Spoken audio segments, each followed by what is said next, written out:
నువ్వు MI fan అయినా CSK fan అయినా ఎస్ఆర్హెచ్ ఫ్యాన్ అయినా విరాట్ కోహ్లీ కళ్ళల్లో ఈ నీళ్లు చూస్తే Virat Kohli the deserved person అనిపించింది. ఎస్పెషల్లీ ఈ రోజు కోసం ప్రతి ఒక్క ఆర్సీబీ ఫ్యాన్ 17 సంవత్సరాల నుంచి ఎదురు చూస్తున్నాడు.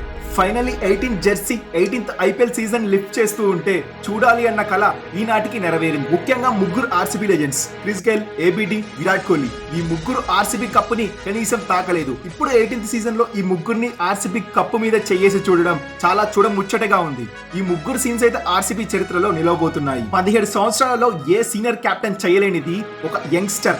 ఆర్సీబీకి 17 సంవత్సరాల కళ 18వ సంవత్సరంలో ఒక క్యామియో రోల్ ప్లే చేసి ఆర్సీబీ కప్పు లిఫ్ట్ చేయించారు. ఫైనలీ ఆర్సీబీ యొక్క చోకర్స్ ఆర్సీబీకి కప్పు లేదు. ఈసారి కప్పు లాలీపాప్ అనే మాటలు ఈ సంవత్సరం నుంచి బంద్ కాబోతున్నాయి. ముఖ్యంగా ఆర్సీబీ అభిమానులు 17 సంవత్సరాలు ఎంతగానో ప్రేమించి ఎన్నో మీమ్స్ చేస్తున్నా, ఎన్నోసార్లు చోక్ అయినా ప్రతి సంవత్సరం ఆర్సీబీ కప్పు కొడుతుంది అనే దృఢ సంకల్పంతో ముందుకొచ్చిన తీరికి హ్యాట్స్ ఆఫ్ చెప్పాల్సిందే. ఫైనల్లీ ఈసారి కప్పు నందు. మరి మీలో ఎంతమంది ఆర్సీబీ ఫ్యాన్స్ ఉన్నారు? ఈ వీడియోని ప్రతి ఒక్క ఆర్సీబీ ఫ్యాన్ కి షేర్ చేయడం మాత్రం మర్చిపోకండి.